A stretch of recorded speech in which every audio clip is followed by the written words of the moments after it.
नमस्कार, स्वागत है आपका राज्यसभा टीवी में। सुबह 9 बजे की खबरों के साथ मैं हूं दीपक डोभाल। शुरुआत हेडलाइंस के साथ। 3 देशों की यात्रा के बाद स्वदेश लौटे प्रधानमंत्री। तमिलों को समान अधिकार की वकालत। श्रीलंका ने लौटाई जब्त नौकाएं। वन रैंक वन पेंशन योजना को जल्द मिलेगी मंजूरी। सेना प्रमुख ने कहा अप्रैल 2014 से किया जाएगा लागू। छत्तीसगढ़ में 5 कुख्यात नक्सलियों समेत 11 का आत्मसमर्पण। बीजापुर में तलाशी के दौरान कई विस्फोटक भी बरामद। थम नहीं रहा स्वाइन फ्लू से मौतों का सिलसिला। शनिवार को 47 और लोगों की गई जान। अब तक 1674 की मौत। और महिला हॉकी वर्ल्ड लीग का फाइनल मुकाबला आज। भारत और पोलैंड के बीच खिताबी भिड़ंत।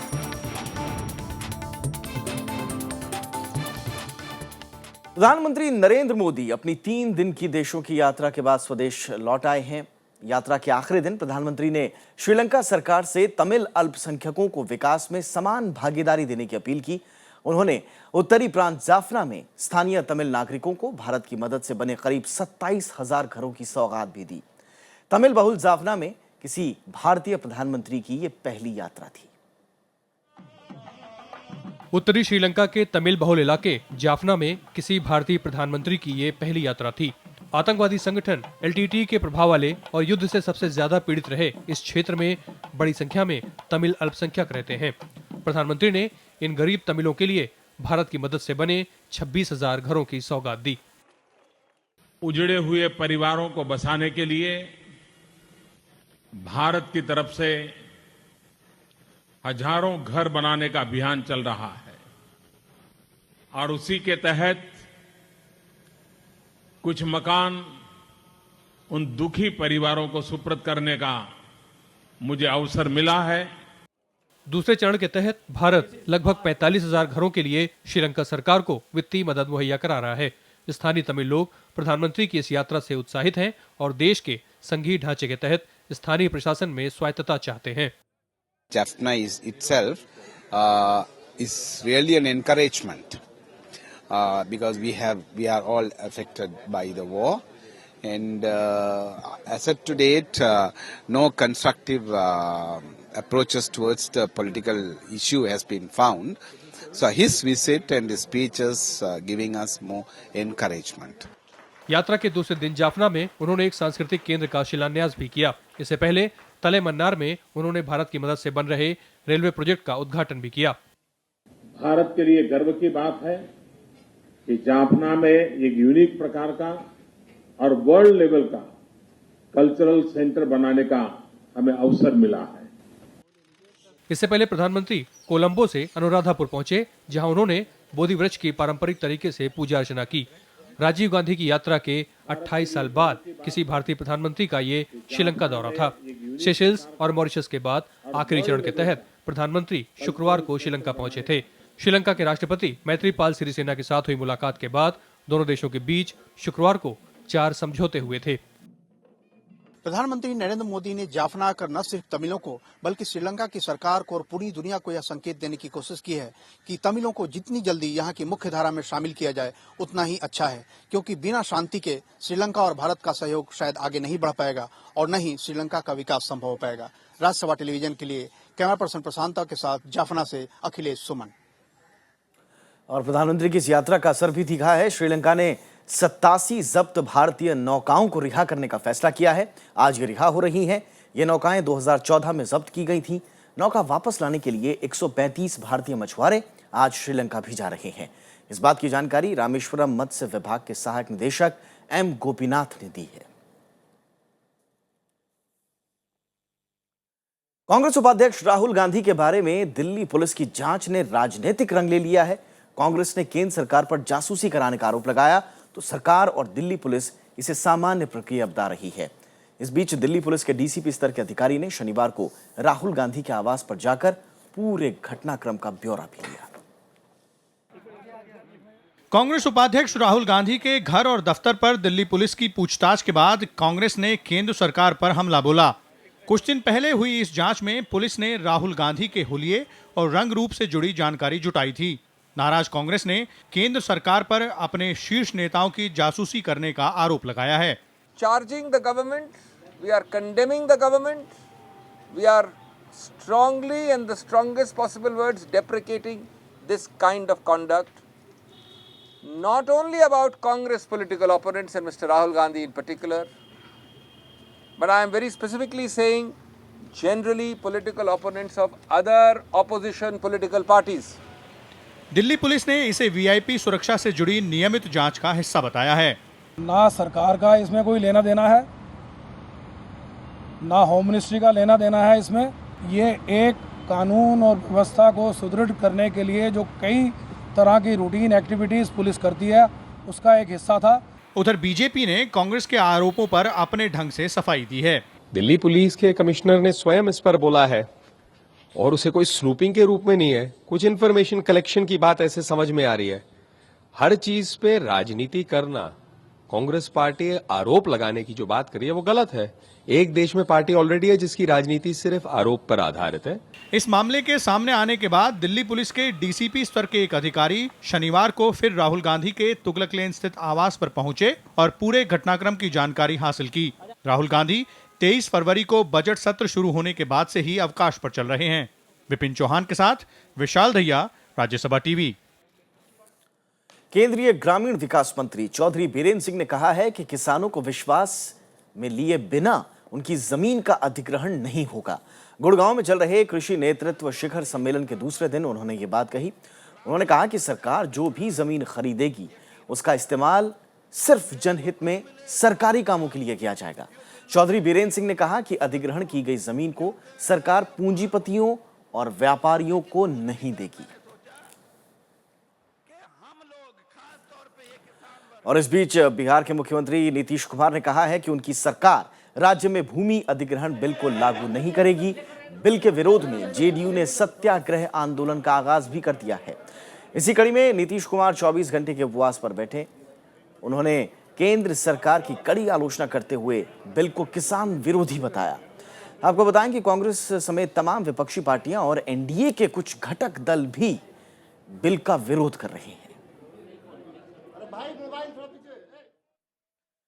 दिल्ली सरकार ने 1 महीने का कामकाज पूरा करके अपनी पीठ थपथपाई है। उप मुख्यमंत्री मनीष सिसोदिया ने इसे अच्छा अनुभव बताया और पूरी शिद्दत के साथ काम करते रहने की बात कही है। हालांकि दिल्ली सरकार ने अभी तक किसी बड़े प्रोजेक्ट को मंजूरी नहीं दी, लेकिन विपक्षी पार्टियों ने विकास कम और विवादों में ज्यादा रहने का आरोप लगाया है दिल्ली सरकार पर।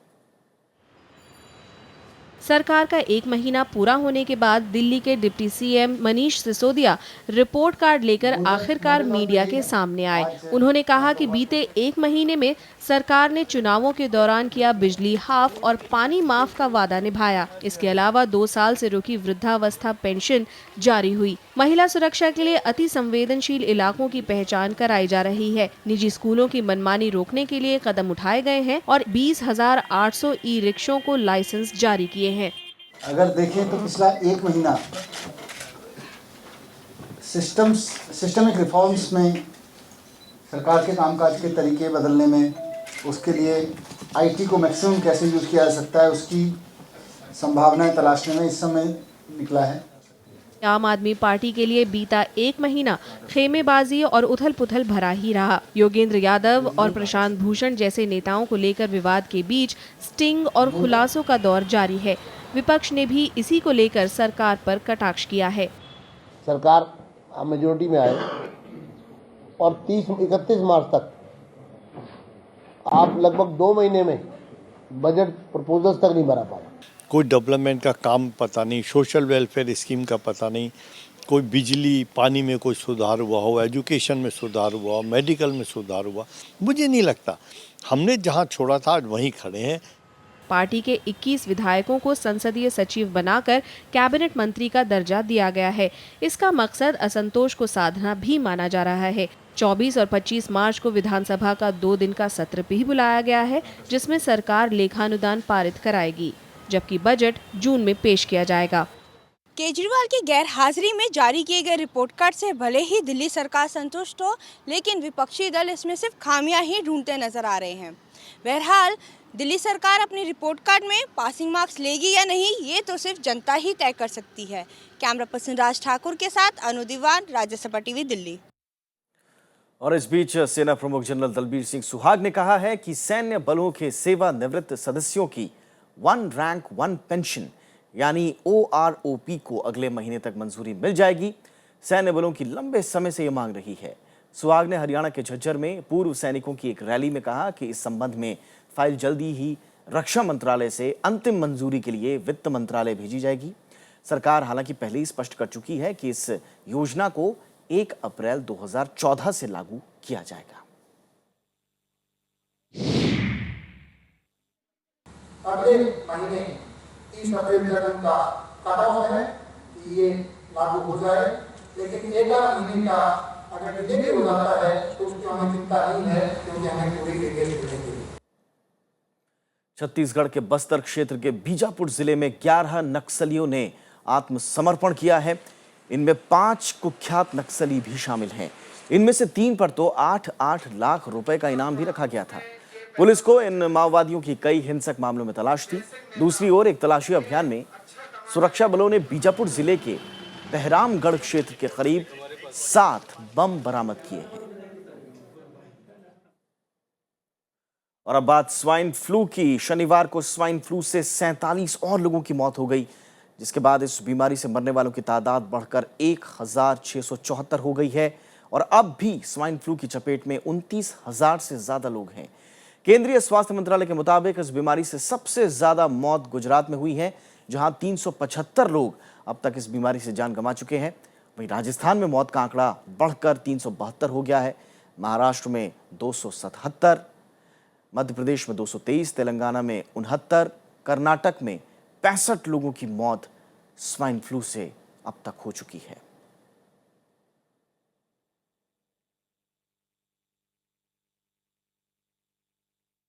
सिडनी में मारी गई महिला आईटी कंसल्टेंट प्रभा अरुण कुमार का शव बेंगलुरु पहुंच गया है। प्रभा अरुण कुमार पिछले 3 सालों से ऑस्ट्रेलिया में एक प्रोजेक्ट के सिलसिले में रह रही थीं। पिछले शनिवार को जब वो काम खत्म कर घर लौट रही थीं, तब एक शख्स ने उनकी हत्या कर दी थी।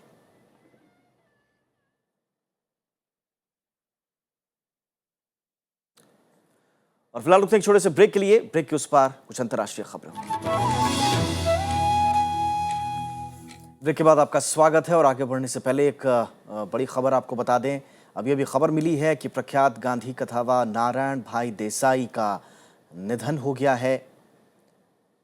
गुजरात दंगों के बाद उन्होंने महात्मा गांधी के विचारों के प्रसार के लिए 108 गांधी कथा कहने का प्रण लिया था। नारायण भाई महात्मा गांधी के निजी सचिव महादेव देसाई के बेटे थे। 90 वर्षीय देसाई डायबिटीज और ब्लड प्रेशर से ग्रसित थे। उन्होंने बचपन के 20 साल महात्मा गांधी के साथ बिताए। सूरत के एक निजी अस्पताल में कई दिनों से वो कोमा की हालत में भर्ती थे और उनका निधन हो गया है। चलिए आगे बढ़ते हैं। उपराष्ट्रपति मोहम्मद हामिद अंसारी ने कहा है कि पर्यावरण को नुकसान और जलवायु परिवर्तन मौजूदा दौर में बड़ी चुनौतियां बनकर उभरी हैं। उन्होंने कहा कि सतत विकास के लिए पर्यावरण की रक्षा जरूरी है। उपराष्ट्रपति ने दिल्ली में वैश्विक पर्यावरण के मामले पर अंतर्राष्ट्रीय सम्मेलन के उद्घाटन के मौके पर ये बातें कही। उपराष्ट्रपति ने कहा कि प्राकृतिक संसाधनों के अंधाधुंध दोहन के चलते ग्रीन हाउस गैसों में बढ़ोतरी हो रही है और उसका सीधा असर पर्यावरण पर पड़ रहा है। केंद्रीय वित्त मंत्री अरुण जेटली ने लंदन में प्रधानमंत्री डेविड कैमरून और वित्त मंत्री जॉर्ज ओसबोर्न से अलग अलग मुलाकात की। दोनों नेताओं ने भारत और ब्रिटेन के बीच व्यापार बढ़ाने पर चर्चा की। जेटली ने कहा कि भारत में कारोबारी माहौल बेहतर बनाने की कोशिशें जारी हैं और इसके लिए कर ढांचे को तर्कसंगत बनाया जा रहा है। जेटली ने साफ किया कि भारतीय अर्थव्यवस्था की साख बढ़ाना सरकार की पहली प्राथमिकता है।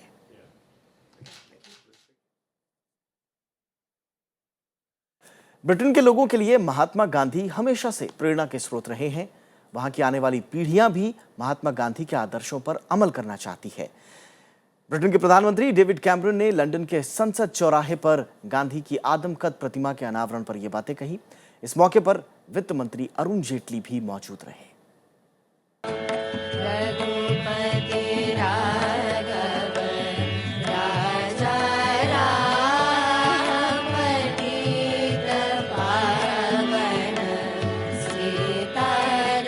लंदन के संसद चौराहे पर शनिवार को गांधी का प्रिय भजन गूंज रहा था।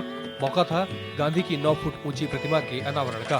ब्रिटेन के प्रधानमंत्री डेविड कैमरन और वित्त मंत्री अरुण जेटली ने प्रतिमा का अनावरण किया। यहाँ उन्हीं हस्तियों की प्रतिमा लगी है जो सरकारी पदों पर रहे हैं। यहाँ बापू की प्रतिमा इस नियम का अपवाद है। गांधी की मूर्ति के बगल में विंस्टन चर्चिल और नेल्सन मंडेला जैसी हस्तियों की प्रतिमा है। I hope that as Gandhi takes up residence in this great square, at the heart of our politics and our democracy, that we can all be blessed with the wisdom of Gandhi today, tomorrow, and generations to come. But it's a greater tribute to Britain to recognize Gandhiji's contribution and choose to place the seditious half-naked fakir next to his one-time nemesis Churchill.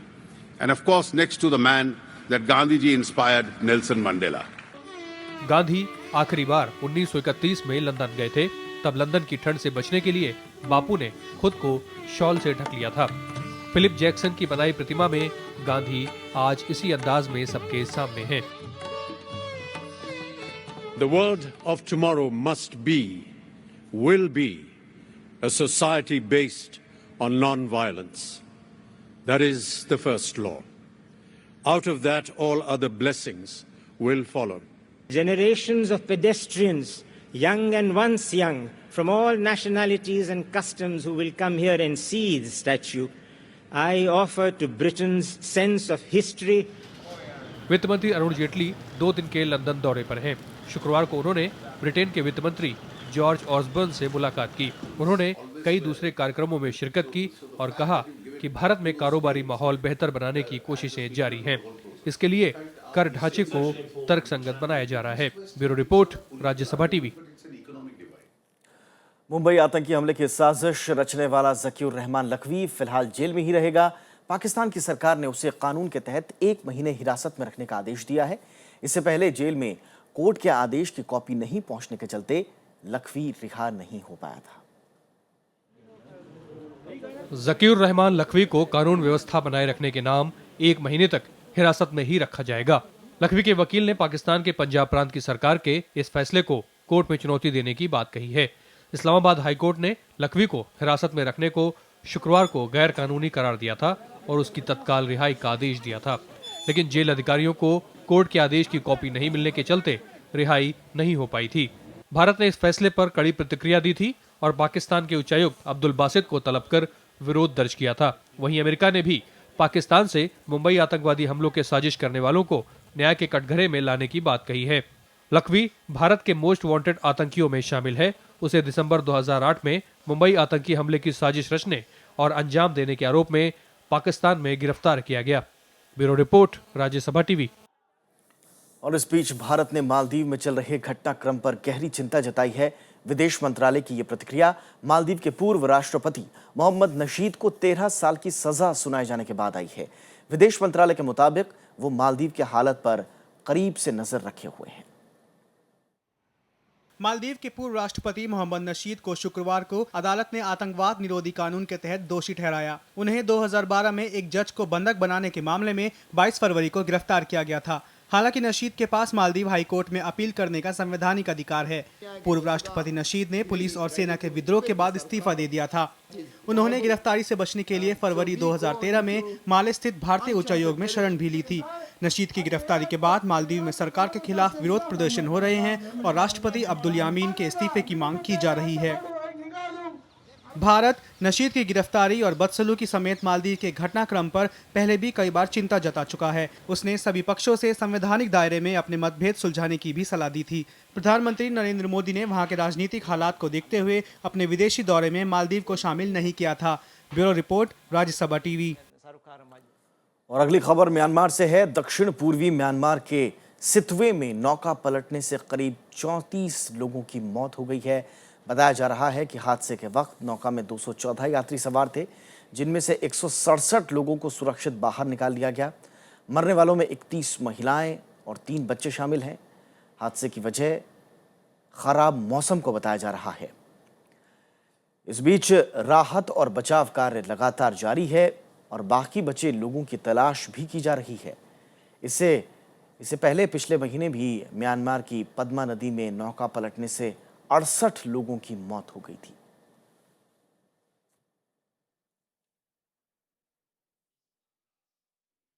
अंतर्राष्ट्रीय में आगे बढ़ते हैं। अंतर्राष्ट्रीय खबरों में Iraq के Kurd सुरक्षा बलों ने किरकुक के ज्यादातर हिस्सों को इस्लामिक स्टेट से छुड़ा लिया है। यहां पिछले 1 साल से सुरक्षा बलों और आईएस के बीच संघर्ष जारी है। किरकुक को कब्जे में लेने के बाद सुरक्षा बल खलाफ गांव को छुड़ाने के लिए आगे बढ़ रहे हैं। बताया जा रहा है कि सेना ने कई घंटों की मशक्कत के बाद इन हिस्सों को फिर से हासिल किया है। सेना के कमांडर के मुताबिक जल्द ही पूरे किरकुक शहर को सेना अपने कब्जे में ले लेगी। इससे पहले हाल ही में सुरक्षा बलों ने किरकुक शहर के ज्यादातर हिस्सों को भी आईएस से छुड़ा लिया था।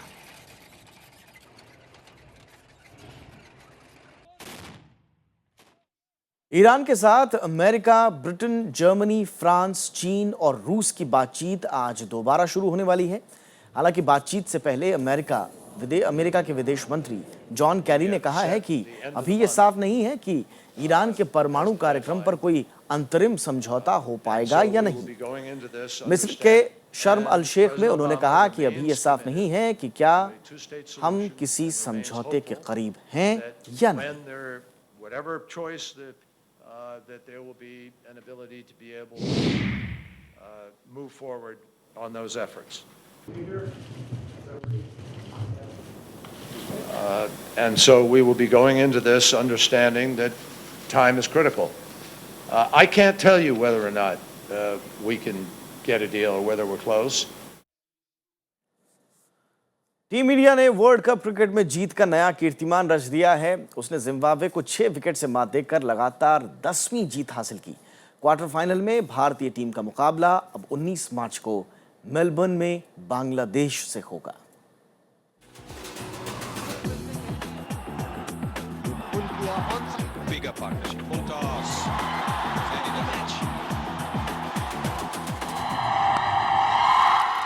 धोनी के इस छक्के के साथ टीम इंडिया ने इस विश्व कप में जीत का सिक्सर लगा दिया।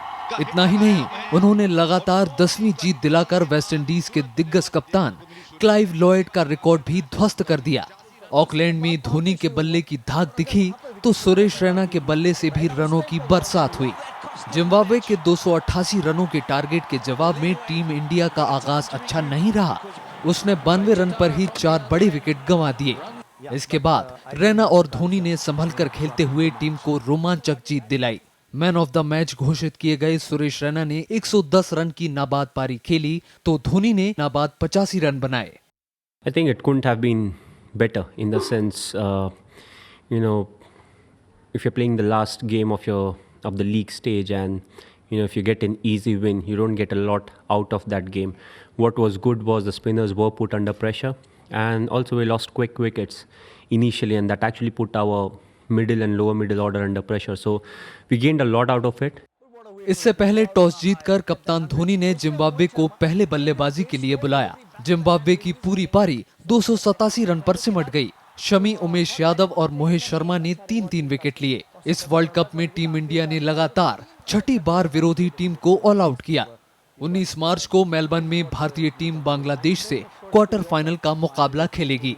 Bureau report, Rajya Sabha TV. महिला हॉकी विश्व लीग का फाइनल आज भारत और पोलैंड के बीच दिल्ली में खेला जाएगा। शनिवार को भारतीय महिला टीम ने शानदार प्रदर्शन जारी रखते हुए सेमीफाइनल में थाईलैंड को 5-0 से रौंद दिया। दिल्ली के मेजर ध्यानचंद नेशनल स्टेडियम में खेले गए इस सेमीफाइनल मैच में भारतीय टीम के लिए जसप्रीत कौर, सुनीता लाखड़ा, पूनम रानी, अमनदीप कौर और रानी ने एक-एक गोल दागे। दूसरी ओर पोलैंड ने कप्तान मार्लेना रायबाका के एकमात्र गोल की बदौलत पहले सेमीफाइनल मैच में मलेशिया को 1-0 से हराकर फाइनल में जगह बनाई।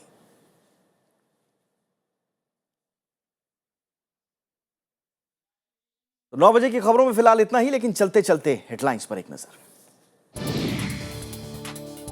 3 देशों की यात्रा के बाद स्वदेश लौटे प्रधानमंत्री, तमिलों को समान अधिकार की वकालत, श्रीलंका ने लौटाई जब्त नौकाएं।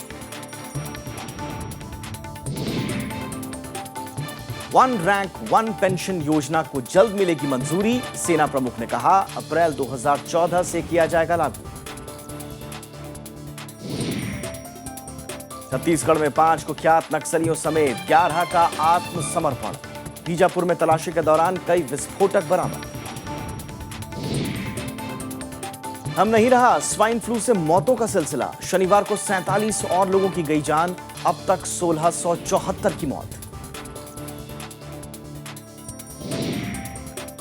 और महिला हॉकी वर्ल्ड लीग का फाइनल मुकाबला आज, भारत और पोलैंड के बीच खिताबी भिड़ंत।